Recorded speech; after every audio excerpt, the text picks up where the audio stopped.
And the thing I like about it is that it sort of gets organizations out of their own head. Because when I think of journeys, I think of a journey that a customer has. That it's not a journey that Chase wants them to go on or Marriott wants them to go on. So I think it's a powerful user-centered tool, human-centered tool, and I think a really good journey. And if you're doing really good journey management, you are both getting a description of what is happening, but it's also being generative of what could be, and that's what the data is feeding. I think it's very hard to, again, for an organization to get out of its own way and embrace a journey that might cross multiple products. Because many organizations are not organized that way, right? They're not organized for journey management. They're organized for, this product and this product and this product.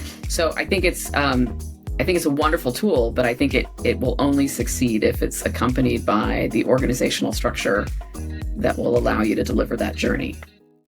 Hi, my name is Jochem van der Veer. I'm the CEO and co-founder of a company called TheyDo, the journey management platform for business decision-making.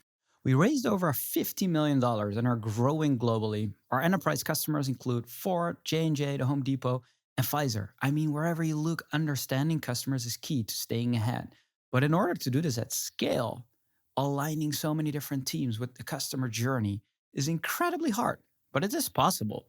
I really wish this podcast existed before we started our company, because so many companies are organizing around journeys and there's so much to learn. So in order to share what I'm learning, what I'm hearing with our community, I meet with industry experts. And in my video podcast, I'm here to explore the world of business strategy, design, and journeys, customer journeys, to really get an understanding of how leaders are changing their way in their business. So let's dive into the show. My guest today is Managing Director at JPMorgan Chase, and first and foremost, a design research leader. Few in her position have successfully crossed the chasm from design-led ways of working into high-stakes, highly regulated enterprise environments. A few examples. Martha has a 25-year career spanning boutique studios, global consultancies, and now one of the largest banks in the world. A background as a cultural anthropologist, grounding her approach in human behavior, organizational culture. She has deep expertise teaching at a business school, shaping a design-led business curriculum, and the rare ability, as far as I have come to know Martha a little bit, to lead design teams and influence product, risk, legal, tech at an enterprise scale. She's created a working model for how design can drive strategic accountability without triggering organizational immune responses, quote unquote.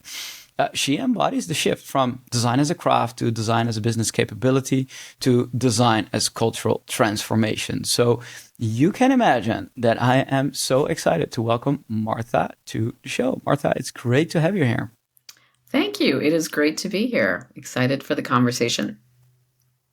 So maybe as a nice way to start this and set us up for success today, take a little bit of your true line across the 25 years. You started as cultural anthropologist and ended up leading design and product transformation inside major enterprises.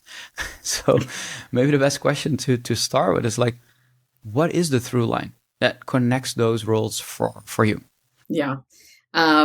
And believe me, if I could have designed it this way on purpose, I certainly would have. It was, if you had told me 25 years ago that I'd work at a bank and have the career that I have, it would sound fantastical. So it has been a really interesting journey. I would say the through line is honestly having an understanding of people and using that understanding of people to either create better products and services, to help support change, to help an organization know itself better and get out of its own way.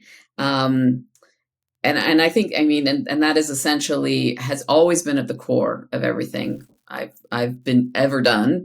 And certainly, even though I am further away from day-to-day craft practitioner at the moment, it still drives most of what I do, and bringing that sensibility and that understanding is still core to what I do. I am working on a big change initiative right now. And honestly, I'm thinking a lot about adoption, just like I would if I was developing a new product or service. You can't just say, here's the change, let's go. You really have to have a strategy for and an understanding of the people and how they're going to adopt to the change in a way that works for them and makes sense to them. So I think if I have a through line, that's it. I love it. It's always weird, right? It's almost like we have to learn to be human again in a business context. Like we're perfectly fine to be empathetic to our family, to our friends, and be with them. And then we enter the building or the remote environment, and all of a sudden we're like, it's all about the facts, all about the numbers, and we forget to be empathetic, right? Like, isn't that weird? Like to I'm sure like you've made a career out of this, but why do you think like it's so important today, and why do you think it's almost like it's a revival today that we're like focused on empathy again and focus on leading from experience again? Why do you think that happens? It's an interesting question and very personal to me, because I have a very strong recollection as I was starting to lean more into leadership roles. And honestly, when I made the transition from a more boutique experience and environment, I was at a small firm called Gravity Tank, and I made the leap to Accenture. And I remember thinking, well, this is going to be interesting. I'm going to be with the suits now, and I've been teaching at a business school for a lot of years, so I know what MBAs are like, and I know what they value, and I know how to, I know the kinds of conversations. And I remember thinking to myself, I am not willing to not be myself. I value showing up as myself and leaning in with empathy and kindness. And listening and all of the things that I value about myself, and I honestly value about myself as a leader. And I remember thinking when I made the leap to Accenture, I'm not willing to not be that. And this will either work, I said to myself, or it won't. And it'll either be, and we will know, myself and Accenture will know in probably about 6 months if it's going to work or not. And you know what? It worked. Again, showing up as myself, inhabiting leadership in a way that felt good and authentic to me, but really valuing quality work and good, good output and strength in insights. And again, being myself, it has served me well and continues to serve me well. So I feel like I've been able to kind of inhabit these roles without really sacrificing and who I am and how I want to show up. It requires a level of, how would you say it, self-understanding or reflective nature to be able to do that. Because like people listening, like, oh yeah, I can be myself. I'll just walk into any big corporation and be myself, and it will turn out just fine. So that's highly unlikely that is the case. So like, what skills or mindset most prepared you for operating at senior levels in these complex organizations, working with the suits? I mean, coming from that perspective of leading with empathy and thinking about being humble, but also thinking about the other person. Like, what are the skills or mindset that you had that actually prepared you for taking that plunge to be able to say, like, I'm going to find out if being myself is going to work in this environment and then still thriving? Like, how would you think about that? I mean, some of the softer skills, like a strong collaborative bent, which means I know how to, it's not just like I'm nice to people. It means that I know how to make work good by working with others, which sounds very simplistic, but that is, it's actually, it's hard to do, and to kind of learn how to bring out the best in others while also contributing my best. So I think that's an important skill to bring. I think I've always been really strong at building relationships and been, this word I'm about to use, I think gets a bit of an icky factor, that networking. I am a good networker, which I think I always was without really calling it that. And I think that's also just all that means is that, I can establish relationships and maintain them. Honestly, I think being kind and nice to people, this is a shocker, serves you well. If you do someone a favor, they're going to remember. And so, I have said yes a lot in my career when someone said, "Hey, can you help me out with this?" Or "I'd love to meet so and so that you know." I mean, I say yes. I say yes a lot. And so I feel like if you kind of live your life by those rules, people tend to reciprocate, and I think that has served me well. Um, I also think that on the more harder skills, if you will, so if those are a lot of sort of my interpersonal skills. We had a saying at Gravity Tank, which I was one of several partners that ran the business, and we were responsible for everything, the revenue, the getting our teammates paid and everything. One of the things that we always said was the best business development is good work. And I feel like that actually plays itself out for, on the interpersonal level as well.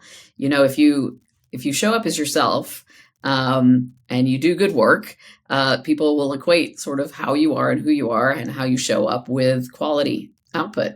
And that means they'll come back for more. I mean, honestly, it's really good business development. And I think that holds true.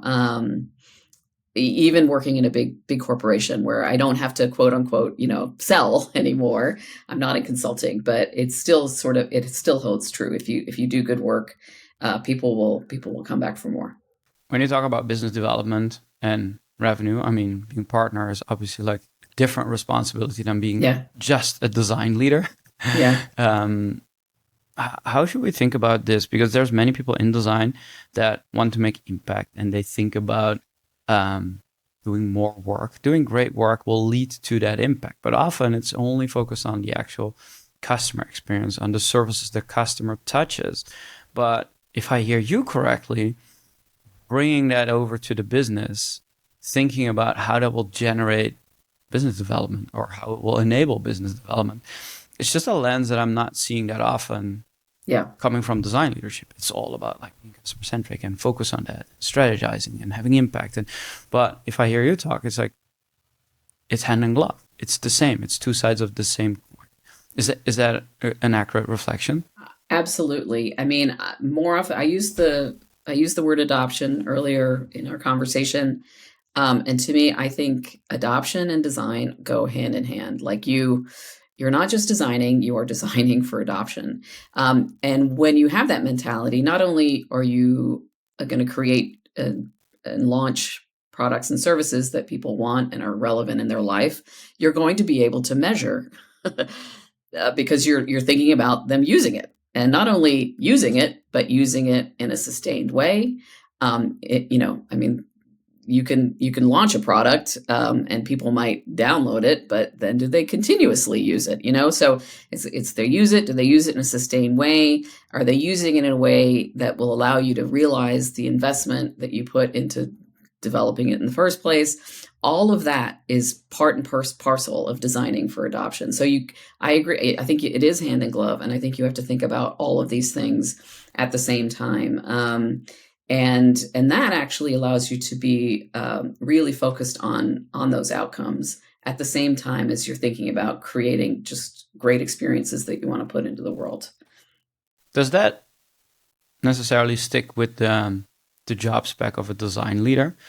Because you could also argue like it's the CEO's job, or it's like the management team's job to recognize this, right? And think holistically about the experience and creating business where adoption and design go hand in hand. Or do we need a design leader per se to make sure that actually happens? I can tell you that all the design leaders I work with now have that mentality. I believe that a lot of the design leaders I work with have very much a hybrid design and business role. I'm thinking about in consulting, I would say, the same. I do think it is very much how we have evolved as a practice, as a discipline is, in fact, the way design has always evolved as a discipline is by embracing other disciplines. The fact that, I'm a cultural anthropologist, but I call myself a designer. So that is a beautiful marriage of two things that came together, many decades ago, for the betterment of design, kind of expanding design into relevance towards business. I mean, that's a big part of what design thinking is design and engineering, right? All of these beautiful marriages evolve our craft and evolve our practice. And that is how design grows and sustains itself and continues to be relevant. So I do think, I do think that is what a design leader needs to be thinking about. Not overprivileging one or the other. That's what I love about what I do, is that, I don't like spreadsheets. I teach at a business school, but I don't always speak that language. I speak the language of design, but I speak it I can know how to talk about it in the context of business value. It's funny that you mentioned design thinking there. I mean, 10 years ago, this was the buzzword, right? This was the thing to do. And over the last decade or so, it created both excitement, backlash at the same time. It's not really fashionable anymore. And I still think it's like too much of bad word that we're not talking about it anymore, because it had so many good, but also did a lot of damage to immature teams and organizations that just approach it as like a nice thing to do in a workshop. So what do you think businesses still misunderstand about like the design thinking approach or the design-led approach? Yeah. I know it's unfortunate. And I think some of the things that were a bit of the traps around design thinking was maybe a bit of a preciousness about design with a capital D. I always thought that design thinking, I never thought of it as a process. I never even thought of it as methods. I felt like design thinking is a mindset. It's just sort of a way you approach your work. And you can learn and practice those, so it's like a collaboration, iteration, not being overly precious about your contribution, testing and learning, not waiting for things to be perfect before, all of that. That's just a mindset, and you can apply that in any number of ways. I do have a phrase that I really don't like that I started to hear a lot around design thinking, and that phrase is trust the process. Even just saying it out loud, it just gives me, I don't like it. And the reason I don't like it is why? Like, why should anyone trust the process? They need to go through it and live it before they can trust it. And so I think that sort of some of the things that caught design thinking up was sort of, again, like this over preciousness around design, this idea that, I know this is uncomfortable to you, just trust it. Well, truly, it is uncomfortable for a lot of people to work that way. And if I'm guiding them on this journey, I need to help them feel trust. I don't need to just let them know they're doing it wrong because they don't trust it. Do you know what I mean? So I feel like, and I have believe me, I still do. I guide a lot of teams on a journey of working differently. You could call it design thinking, but it is just working differently. It's kind of bringing a different set of mindsets to problem solving. And I know it's uncomfortable for people, and I feel like it's a big part of my job is to help them feel comfortable, and to kind of go there with them a little bit, but know how to help them out and help them sort of get to the end where they see it. They're like, oh, I get why we did it that way. That was hard for a while, but now I get it, and I see the value, and I see how it's relevant to the work that I do. And again, you can call it design thinking, or you could just call it design led, or you can call it just an interesting way of problem solving. I'm less concerned with what you call it, but I do think it's less precious about design when you approach it that way, if that makes sense. Right.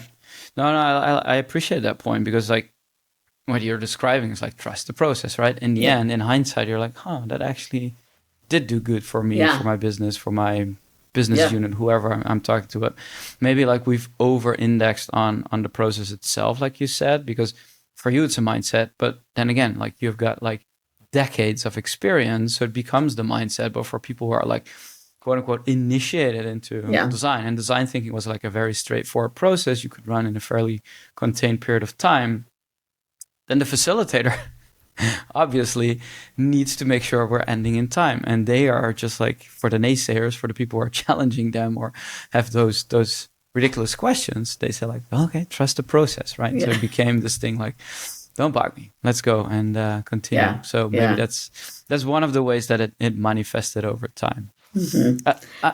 In general, I'm with you, but if we are looking at like executive teams today, I mean, there's a reason at Chase that you're in this position. So clearly, there's an organization that values design.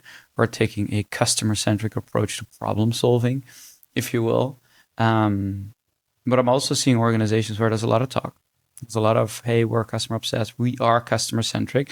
But then when you peek under the hood, nothing is true of that statement. And they're still infighting a lot of red tape, a lot of politics going on. The design teams, the UX teams, the customer experience teams are very customer centric, but they are reaching like this glass ceiling. Yeah. What have you seen organizations maybe in the recent years start to do differently to break that glass ceiling and to have design cut through and actually be creating that impact? Like what are some of the ways that organizations are breaking down that glass ceiling, the gap between we're saying we're customer centric and not actually pulling it up? Yeah. I mean, to me, I think the nirvana is design as a partner. So that's easy to say, hard to do. But that is sort of the journey. If you really truly want to become a customer-centric organization, you need to embrace design as a partner in the business. But again, like design has to earn their place there. You can't just say, I am your partner. So I think organizations that successfully navigate that kind of create an environment where design can demonstrate how and why it should be valued. But again, that's not just a meeting, right? Like that's a journey of kind of demonstrating the value, demonstrating the relevance, having designers who know how to talk about their craft in the context of business outcomes and business value, having designers who know how to collaborate with data and analytics so that you can start to have meaningful metrics and show the result of having worked this way, because again, you need those results. You may have an awesome time doing work in a design-centric way, but again, if you need the results at the end to demonstrate that it was worth the juice was worth the squeeze, so to speak. So I think embedded design, partnerships with data, partnerships with business. And to me, the trajectory is from sort of taking orders to partnership. And believe me, that's not a quick journey necessarily. There's a lot of demonstrable work that has to be done where, design is demonstrating, I understand how to be relevant here. I understand that the work I'm doing and the craft that I'm valuing is contributing to business outcomes. And this is how, demonstrating that we understand that. So I feel like that journey from taking orders to partnership has many stops in between, but I think that's the maturity arc. And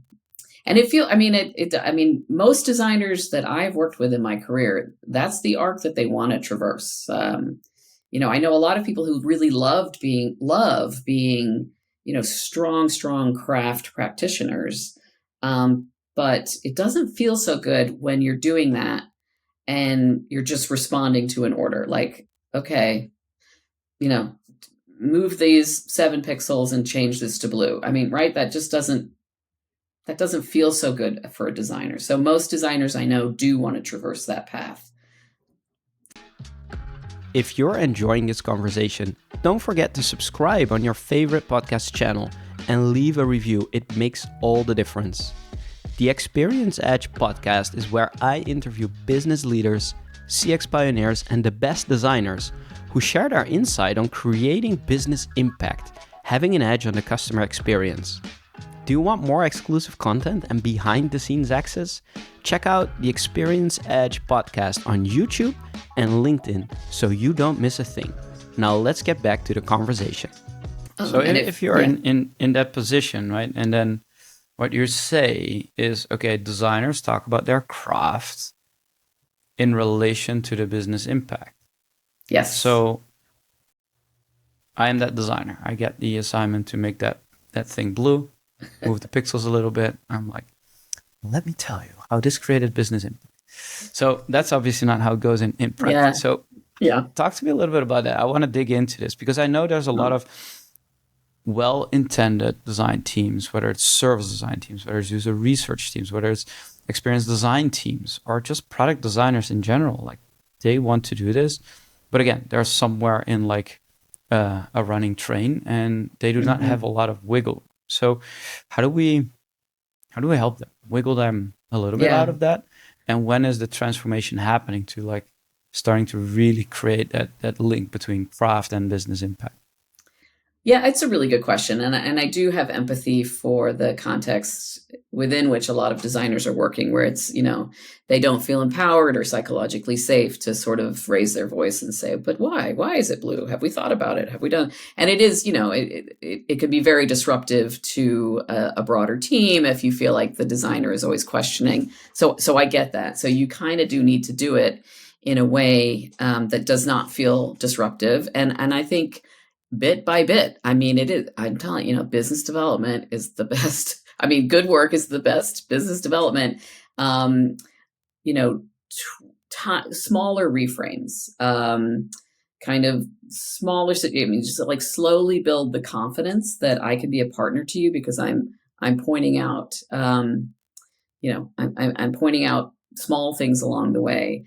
There's another phrase that I use a lot that I like, which is a charm offensive. So, and I feel like that's a big part of how I've approached really sticky stakeholder situations where I'm working. And believe me, in my consulting career, I had a lot of stakeholders and senior executives that I worked with that, I thought that we were really out to lunch with some of the things we were suggesting. So, go on that charm offensive, sort of really, don't penalize people for not seeing what you see. Take them on a journey with you. What do designers do so well is that we show, right? Like we don't just say the words, we can show it. We can show it with compelling visuals by diagramming concept, complex thought, giving dimension. That's what I meant to say. Sorry. Designers are really good at giving dimension to complex thought, right? Visually, so that everyone can sort of understand, oh, I see. When someone, books a hotel room, it's not like this, it's more like this, right? So I feel like those are the little things that designers naturally do that start to kind of speak to that relevance. And I think just embedding that in your daily practice is a healthy way to demonstrate that you are ready, that you can partner with on these decisions rather than just receive them. I hope that makes sense.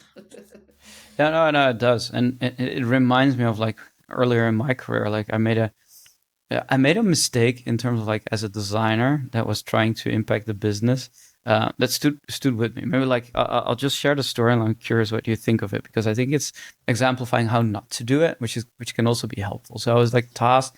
I was standing up the UX chapter for like big global corporation. I won't name the name. And then part of the rebranding was like, okay, we got like big agency, done the rebranding, and it's up to you to like localize it and roll it out across 16 countries. So, and that was like a platform. So we redesigned like all the components and everything. So I was standing on a stage presenting like mid-flight some of the work that we're doing. And I was presenting like a key landing page. And there was a component that we reduced to like 3 links. This was in the time where like those websites looked like Alta Vista and those kind of like big long listicles, right? So, and they had a website like that. So having that component that was like way on brand, it looked amazing. It even had some motion in it. Like this was like 10, 15 years ago. And everyone stood there like flabbergasted. What is the problem? I didn't know really. And then I started to get challenged a little bit. People asking me questions and I was almost like fighting them on stage. And then the person leading that like hand signaled like, don't go there, don't go there. So I took that cue and I was like, but I was taken aback. But what I had done without me knowing, basically like all the different business units that were represented there got a lot of traffic from that landing page, like 50, 60,000 people would come there every week through that place. And I just like brushed all of those links away, right? So the entry point for their business was gone. How could they generate leads? How could they generate business? But I didn't know. I wasn't aware at all. And that lesson like stood with me forever. It's like, yes, it was a totally correct design. It was amazing for the general person using the website. But I haven't considered like their use cases, their specific ICPs and all of that. So that was a big miss. And I took that with me for forever. So that was a great example of like me speaking the craft, trying to be business forward, like, okay, your task is rebranding, but I completely missed the point of the business model itself.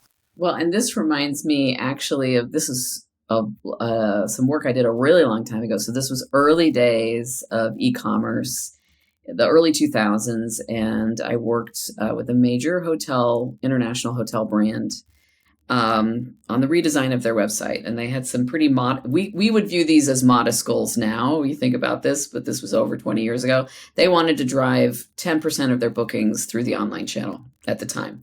And I think it was less than 1%. You go on their landing page at the time, and it was basically similar to what you said. It was a sort of a hero's page of their hotel brands, which again, to them, is like, this is what we have to sell. We have this hotel brand and this hotel brand, and this is premium, and this is luxury, and this is select service. Well, I mean, and again, you know where I'm going with this. We studied how people actually book travel. But then we very importantly sort of we brought our clients in the field with us. They got to see people. We took them on the journey of seeing this is actually how people, their mental models for doing this. Yes, they care about your brands, but only at this point. And if we made sort of the argument for how we're going to get you to 10% bookings online, which again, right now that sounds laughable, but again, it was very similar, jarring proposition for them, because what they felt they had to sell were their 12, family of brands. And we said, no, that's not what you have to sell. But again, we didn't say it. We took them on a journey for them to know it themselves, which I think is actually that's probably also been a through line of my career, is kind of getting the people I'm working with to, this is going to sound almost manipulative, but helping them, enabling their journey so they get to the place where I knew they needed to be, that kind of thing. But that's, trust the process. Yeah. That's funny. Right. But this is interesting, right? I mean, large enterprises often they reject new ways of working, especially, it's like an immune system response. So what have you learned about making this stick? Not just like a one-off. Okay, sure. If we have the time, great to take the whole leadership on this path to new insight with us. But maybe bridging it to today's world. How do you help your teams to, from their craft, talk the language of the business? How do you help them how do you help the business to see the value of that? And maybe as a side question, what I'm actually asking you is what you've learned about making this type of different ways of working stick in an enterprise environment at that scale. That is typically if it's different than what we've been doing, it's not going to happen unless it's top-down AI CIO-led transformation right now. Yeah, I mean, this is a great question. It's something I think about a lot in my current job, but it's also something I've worked with a lot in my consulting. I had a lot of clients who I was helping kind of on the journey to customer centricity. First of all, it's a big change and it takes time. Second of all, it's not just top down, it's also bottom up, and it also has to radiate from the middle all at once. So it's like everything, everywhere, all at once. But you have to have that. That's part of the adoption strategy. It's intuitive to know if corporate, quote unquote, corporate capital C comes down and says, we're doing it this way, everybody, you will likely get minimal adoption. You will have lifers, grassroots lifers who will say, "Oh, this is the change du jour. I'm not going to do it because next month it'll be different." You'll have a lot of resistance to change. So it is important that you have the support and the language echoed by your senior leaders, and also that they model the behaviors you're trying to get everyone to emulate. But you can't do that just. You have to work with the teams, work with the people that you're trying to help change and help them see the value of working differently. So, for example, I can speak to some of the ways I've done this in consulting. I had an airline client. We were redesigning a lot of the back-end systems that, say, a gate agent was going to engage with at an airport. We spend time with gate agents. Their jobs are really hard. Man, did I develop empathy for what they have to go through. We had workshops with gate agents. They co-designed the systems with us. We took their input. Obviously, it wasn't, they didn't do the wholesale design, but they could see evidence of their contribution, and we kept them involved with what we were doing as we worked our way through to more final designs, and we're getting things like executive buy-in and everything. So top down, bottom up, big part of the adoption strategy. And then what I mean by radiating out from the middle is success is felt there first, in my opinion. So like a team lead is going to be like, wow, we just worked a little differently. Seems like my team really was engaged. And seems like we got somewhere faster or better, or maybe both. That's a story that you can now start to tell. And you can ask those sort of middle manager folks to evangelize and take it with them on the next project they work on, right? Like, hey, in this project, I worked this way. It worked really well. Let's try it now. It doesn't have to be like a wholesale, we're going to do everything differently, but we did this thing and we did this thing and it worked really well. Let's try it now. So that's what I mean from radiating out from the middle. And all things have to happen at once, and change takes time. And I think for me as a leader, one of the things is frustrating is that when you're in it, you're like, oh man, this is never work. We're not changing.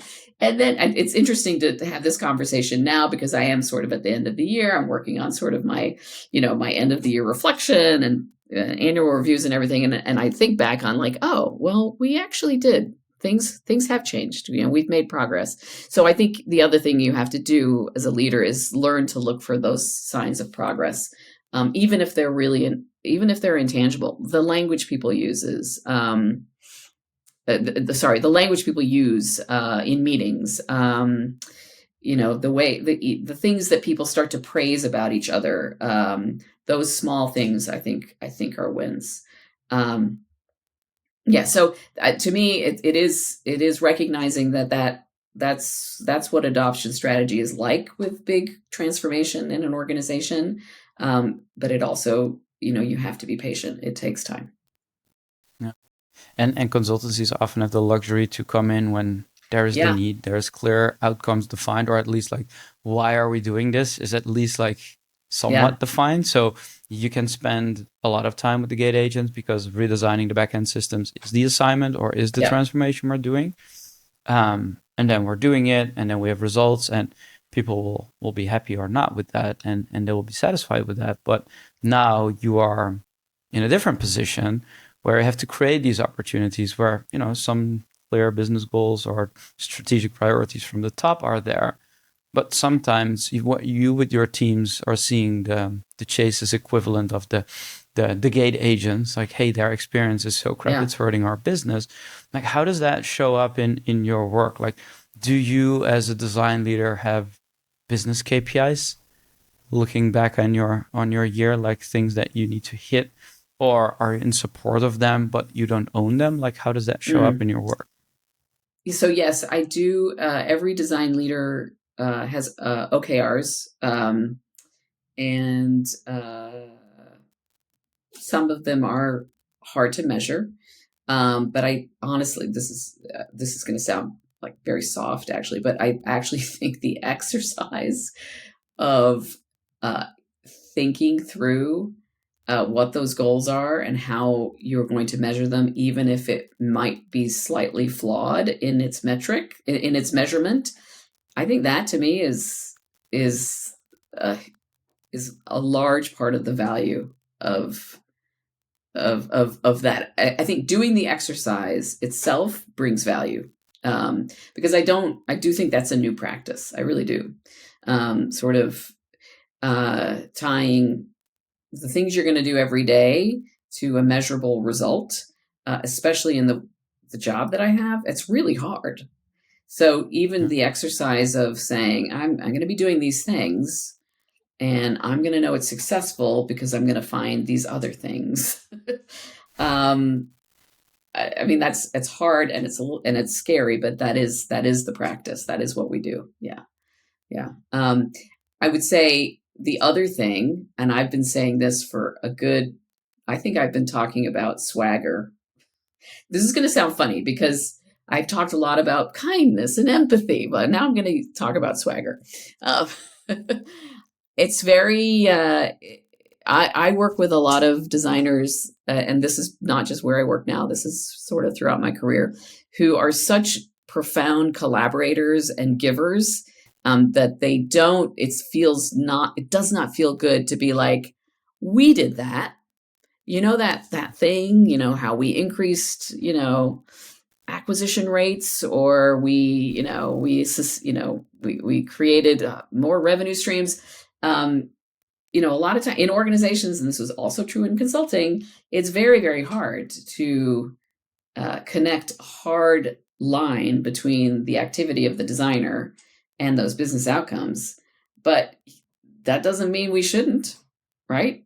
Because a lot of people worked on it, and the engineers built it, and the strategist strategized and did the go-to-market, whatever. But again, like we should learn to lean in to be like, yeah, but to claim our contribution, because I don't think it's a natural thing for a lot of designers, and we need to get better at it. And those are things that it's just that's what other people do. That's what other disciplines do. So why shouldn't we?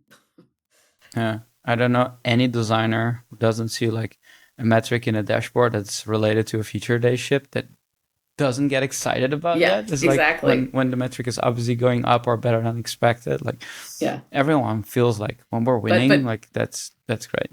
But typically, it's not necessarily credited to design, nor should it be wholesale. No. But on the other hand, it's an important contributor, and that's the value of the collaborative model. Yeah, and maybe you're right. I mean, you don't need to get recognition for everything, but like even being aware that the through line exists, or like that actually like relates to the output or the outcome that was created by your team or by you individually. Like, I think that's still important. And I think there's definitely a role of leadership to recognize that, right? Mm-hmm. Being like qualitative or quantitative, like there should be some form of recognition for that. But it's also hard because I want to come back to something else you said earlier on, is like the designer partnership with the data teams, the people in data science, or however you want to take that. That's also not common. Right. Yeah. We have designers collaborating with product and maybe with research, with engineering. Then there's a product manager, there's a PO, and they go to the business analyst and they go to the data teams, right? There's always like one or two steps in between. So how do you think about the partnership between design and data? So this is, to me, I think some organizations have done this really well. And I remember very clearly, I'm very involved with a wonderful nonprofit association called the Ethnographic Praxis and Industry Conference. It's a conference, an international community of people who work in and around ethnographic research.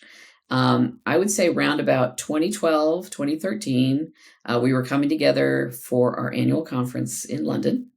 And there was a new thing on the scene, and it was called big data. Most ethnographers are like me; they're qualies, anthropologists, or people who kind of have come in through social science, or just are sort of have focused on qualitative research and qualitative data. And this was scary to understand what big data is and means, and sort of its rapid embrace by organizations, and the rapid embrace of organizations to collect the data, which hopefully they do something meaningful with. So I feel like in my world, I have been working on that partnership for a long time, and I think. And I have learned and I have grown from it's sort of the same thing I said, like design grows when we expand our collaborative set. So to me personally, that's been some of the more formative times in my career, is when I learned to work with data analysts who have a very different skill set than mine. So I do think organizations that have kind of created this marriage between qual and quant, or design and data, have learned how to, again, sort of anticipate the things that they should measure, and then go out and measure them and collect the data. It's not easy. And again, like for example, I don't work at Uber. I've never worked at Uber, but I have heard that Uber, I don't know if they're still doing it, but I have heard that Uber put a data scientist on all of their little design pods. I don't know if that's true, but I thought that's cool. And you could kind of see evidence of that, some of the stuff that they think about, and the features and products that they launch. So I think that that is, I assume it's still a trend. It's certainly something that we embrace at Chase. And again, it's not easy, but it is a really, really, it's really smart. It's really smart for design and data to connect, because again, that's how we can demonstrate our value through hard metrics, which is what really resonates in a lot of business contexts. Yeah, and I'm seeing this also like emerge as a whole new discipline, right? We had journey mapping back in the days, and we went to journey management, which basically became like data infused journeys. Yeah. But now all of a sudden, like it becomes more like a data analysis, almost near real time.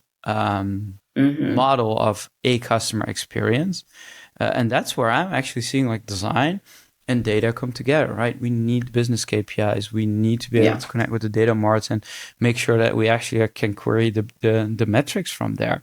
But at the same time, the customer experience function, the user researchers are working on the data from the qualitative side, if you will. Right. But bringing that together, like that's where I'm seeing the journey now come in as a language to bring those worlds together. Like, what's your take on journeys, the modern way, if you will? And I do think journey management, as fed by a diversity of data, again, is a very, very powerful tool. And the thing I like about it is that it sort of gets organizations out of their own head. Because when I think of journeys, I think of a journey that a customer has, that it's not a journey that Chase wants them to go on, or Marriott wants them to go on. So I think it's a powerful user-centered tool, human-centered tool. And I think a really good journey, and if you're doing really good journey management, you are both getting a description of what is happening, but it's also being generative of what could be, and that's what the data is feeding. I think it's very hard to, again, for an organization to get out of its own way and embrace a journey that might cross multiple products. Because many organizations are not organized that way, right? They're not organized for journey management. They're organized for this product and this product and this product. So I think it's a wonderful tool, but I think it will only succeed if it's accompanied by the organizational structure that will allow you to deliver that journey. And yeah, I don't know how many organizations are actually set up for that. Again, like I don't work at Airbnb, but I know people who have. My understanding is that they are journey management led, like they're structured around those journey moments, and that's sort of how they bring cross-functional teams together. If that is true, that sounds really smart, and that might be the best way for them to deliver these journeys. But it is, I think it's very hard to do. Yeah. That's the transformation work, right? I mean, like doing a couple and having one or two teams like share some of that journey context between them is one thing, but organizing around it is another. The good thing is like there's a lot of organizations making this shift right now. And what I'm seeing from like being in the trenches with a lot of them is that the journey context, like you said, is taking them outside of their own minds, putting that in the customer context. But it used to be very messy, right? All encompassing, like very complicated, which it still is. But now all of a sudden we can let our favorite LLMs run through the entire structure of all these like complicated interconnections. And that shifts a completely like impossible task to something that is very palpable at the surface level, right? So, and that's a fascinating shift, because it used to be that the people in the organization were the bottleneck, because it just took so long and so much effort to figure out like what really is connected to what. And now it becomes like, okay, well, if we have the system set up, we can actually now take a stab at organizing ourselves around it. I mean, sure, we still have like the risk team and we still have the different product teams, but if we think about product being a sequence of experiences, then we can express that through journeys, and we can understand more contextual or together what the customer is going through when they engage with Chase, for instance, which is not done by projects, but is actually becoming something that we can bring into the organization. So that's at least what I'm seeing. So that was why I was curious to see your take. It's like, yes, it's hard. And we, especially in the legacy organizations that have like 100 years plus systems and process design and all of that. But it's definitely not impossible. And it's also like the only way to do this, because how else will you do business in 2025 when everything is interconnected, right? Are you still thinking like, oh, we have just one business unit they can operate on their own? Like, to me, that sounds like foreign almost. Yeah, I mean, I agree. It is the wave to ride, but it's really hard to transform. And legacy organizations, I think. It's hard. Yeah. So maybe like to end on a high with this, rather than say like, oh, big challenge, hard. we can't take it. Work. I'll give you a magic wand instead. You're doing reflections on your year, you say. So if you had the power to change anything for the next year, what would it be? Well, of course. I mean, we've only slightly touched on LLMs and AI. At the conference, the EPIC conference that I went to in Helsinki just a few months ago. So again, this is the Ethnographic Research Conference. It was wonderful. I went there. It was in Helsinki in October. The conference theme, I thought this was really smart of the organizers. The conference theme was intelligences. So yes, the through line was, let's talk about the role of artificial intelligence and in our field, in our practice as researchers, as designers. But let's talk about all the intelligences that we can interact with, that we can collaborate with. And I really liked that. I'm sorry, I am going to answer your magic wand question. I really liked that because it allowed me to think really creatively about how I, as a professional and a leader in this field, I'm going to collaborate with artificial intelligence, and that I'm going to lean into the creative endeavor that I think it can bring, rather than sort of really thinking about it as an efficiency play or a productivity play, which it is. But I want to be creative with it. And so, for example, at the conference, there was a talk about animal intelligence and what we can learn from how animals exhibit their intelligence. And we talked about how our bodies learn and our bodily intelligence. So again, like, this is some of the stuff that I'm not necessarily going to bring back to my company, but it helped me. So if I'm back to the magic wand question, it helped me think, me as sort of, I'm older in my career. I'm not saying I'm an old dog that can't learn new tricks, but this is a new one for me, right? Like, sort of embracing artificial intelligence in my own practice is it's hard and it's a little scary. But I really loved opening myself up to thinking about it as, again, that sort of creative partner that's going to allow me to grow, similar to how my exposure to big data back in 2012 and my willingness to decide I'm going to partner with these people, and I grew from it. So long answer to your magic wand question, but that's what I hope. That's what I hope I can lean into, is the creative endeavor of working with AI. Love this. I was more, when you said like the different intelligences, I was always thinking like revenue intelligence, and you get experience intelligence, and you get like all these intelligent systems that can be like at your design disposal. Yeah. I mean, it was a really liberating way of thinking about a topic that is in our lives every day. Yeah. A topic maybe for the next one, Martha.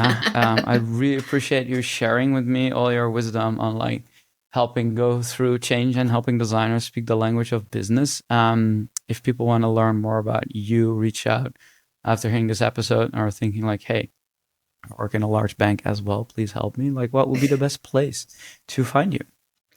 Oh, I guess LinkedIn. Yeah. I'm speaking of magic wand, I'm less engaged with social media for my own mental health. Living in the United States, it's a challenge. So I'm kind of down to just LinkedIn right now. So that's a good way to find me. Good for you. And you still need the magic wand for more sleep? Like I know. Yeah, that's my own problem. Martha, thank you so much. We'll put the link in the show notes. You are fantastic today. Thank you so much for joining me. Thank you. It was great chatting with you.